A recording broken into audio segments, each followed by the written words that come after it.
দীর্ঘ পথ চলার পর সফরের ক্লান্তি দূর করার জন্য তারা সামান্য বিশ্রামের নিয়তে শুয়ে পড়লেন। শুয়ে পড়ার সাথে সাথে হালকা ঘুম অনুভব করলেন এবং সেই হালকা ঘুমের পথ ধরেই গভীর ঘুম চলে আসলো। ওই দিকে গুহাবাসীর যুবকদের সঙ্গে আল্লাহ তাআলার এক বিস্ময়কর ঘটনা ঘটালেন। তারা অল্প সময় বিশ্রামের জন্য ঘুমালেও এক ঘুমে কেটে গেল ৩০৯ বছর। এর মাঝে পৃথিবীতে কত দিন রাত, কতই না উত্থান পতন ঘটে গেল, কিন্তু তারা কিছুই অনুভব করল না। আল্লাহর ইচ্ছায় তাদের শরীর হেফাজতের জন্য সূর্য অস্ত যাওয়ার সময় একটু বাম দিকে হেলে যেত। ৩০৯ বছর পর এবার তারা ক্ষুধা ও পিপাসায় দুর্বল শরীর নিয়ে জাগ্রত হলেন। ঘুম থেকে উঠে তারা ভাবলেন বেশি সময় অতিক্রম হয়নি, অথচ ইতিহাসের চাকা গুহার মধ্যেই থেমে রয়েছে। তাদের মধ্যে একজন বললেন, আমার মনে হয় এখানে আমরা দীর্ঘ সময় ঘুমিয়ে পার করেছি। তোমাদের কি মতামত? আমার মনে হয় পূর্ণ একদিন আমরা ঘুমিয়েছিলাম। আমার মনে হয় অর্ধদিন ঘুমিয়েছিলাম। ছাড়ো এসব মতভেদ, আল্লাহই ভালো জানেন আমরা কতকাল এখানে ঘুমিয়েছিলাম। মূল কথা হচ্ছে আমরা প্রচুর ক্ষুধা অনুভব করছি। আমাদের মধ্যে একজন শহরে গিয়ে খাদ্য ক্রয় করে আনা উচিত, তবে তাকে অবশ্যই সতর্কতা ও সাবধানতা অবলম্বন করতে হবে। কেননা লোকেরা যদি আমাদের অবস্থান জানতে পারে তাহলে তারা আমাদের হত্যা করতে পারে, কিংবা আমাদেরকে ফিতনায় ফেলে দিন পালন করা থেকে বিরত রাখতে পারে। তাকে আরেকটি বিষয়ে সাবধান হতে হবে, তা হলো কোনোভাবেই যেন হারাম খাদ্য ক্রয় না করা হয়। সেই জন্য যাচাই বাছাই করে হালাল খাদ্যটি ক্রয় করতে হবে। আচ্ছা ঠিক আছে, তাহলে আমি যাচ্ছি। সাবধানে যেও বন্ধু। ইনশাআল্লাহ। সাবধানতা ও পূর্ণ সতর্কতার সাথে শহরে প্রবেশ করল। আরে হঠাৎ এই শহরের এত পরিবর্তন কিভাবে হলো? কিছুই তো দেখছি আগের মতো নেই। এই শহরেই তো আমি ছোট থেকে বড় হলাম। এখন তো আমি কিছুই চিনতে পারছি না। ঘর বাড়িগুলোও পরিবর্তন হয়ে গেল।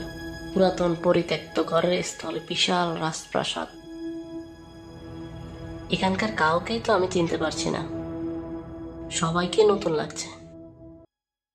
এদিক ওদিক চোখ ঘুরাতে লোকেরা সন্দেহ করতে লাগলো এবং তার চলাচল ভঙ্গিতে লোকেরা তাকে গিয়ে ধরল।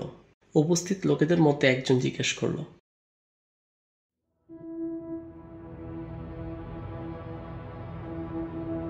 আপনি কি এখানে অন্য দেশ থেকে এসেছেন? এত চিন্তা অনুসন্ধানই বা কি নিয়ে করছেন? আমি এখানে অপরিচিত কেউ নই।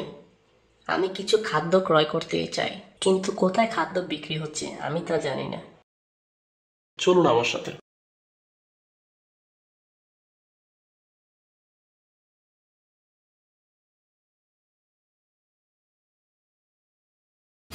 এ তো ৩০০ বছরের অধিক সময়ের আগের তৈরি। এই ব্যক্তি মনে হয় গুপ্তধন পেয়েছেন। সম্ভবত এই দিরহামগুলো ছাড়াও তার কাছে আরো বিপুল পরিমাণ দিরহাম রয়েছে। ও ভাইরা, সবাই এদিকে আসেন।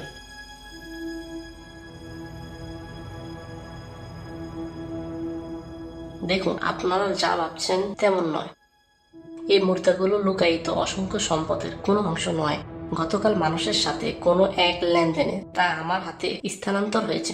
আজ আমি তা দিয়ে কিছু খাদ্য ক্রয় করতে চাচ্ছি। এতে এত আশ্চর্য বোধ কেন করছেন?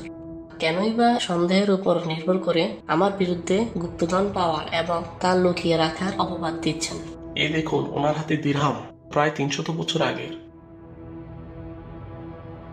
দেখি দেখি।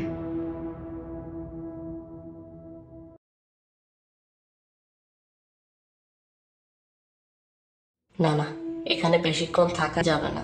তা না হলে ওরা সবাই আমাদের সম্পর্কে জেনে যাবে। এখন এখান থেকে চলে যাই। এই দাঁড়ান, আমরা আপনাকে এখান থেকে যেতে দেব না। এই ধরুন, আপনি এই দিরহামটি রেখে ওনাকে সকল ফল দিয়ে দিন।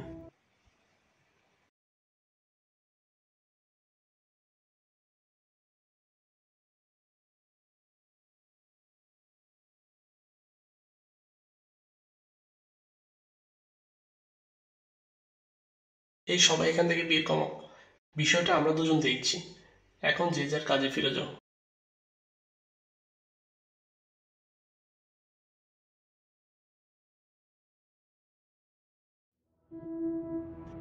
আপনি আমাকে নির্ভয়ে সবকিছু বলতে পারেন। আমরা 7 যুবক দিকাউনস বাদশার ভয়ে একটু বিশ্রামের জন্য এসে ঘুমিয়ে গিয়েছিলাম। ঘুম থেকে ওঠার পর অনেক ক্লান্ত ও ক্ষুধা অনুভব করি এবং বাকি 6 বন্ধুর খাবারের জন্য আমি শহরে এসেছি, কিন্তু এখানে এসে সবকিছুই এলোমেলো লাগছে। ভাই একটু থামুন, আপনি কি দিকাউনস বাদশার কথা বলছেন? জি, দিকাউনস বাদশা। ওই দিকাউনস বাদশা সম্পর্কে আমার দাদি আমাকে বলেছিলেন। তিনি নাকি তার দাদিমার কাছ থেকে শুনেছেন। দাদিমা আমাকে বলেছিলেন 309 বছর আগে দিকাউনস নামে এক জালেম ও কাফের বাদশা পাকড়াও করেছিলেন কিছু সম্ভ্রান্ত বংশের যুবকদেরকে। ওই সমস্ত যুবক যাদের অনুসন্ধানে বাদশা সকল প্রচেষ্টাই করেছিলেন, কিন্তু তাদেরকে কোথাও খুঁজে পেল না। তার মানে আপনি সেই যুবকদের মধ্যে একজন। হায় হায়, আমি এটা কি বললাম? তিনি যে আমার সম্পর্কে সবকিছু জেনে গেলেন। না না, আমার এখানে থাকা ঠিক হবে না। ভাই, আমি আসলাম।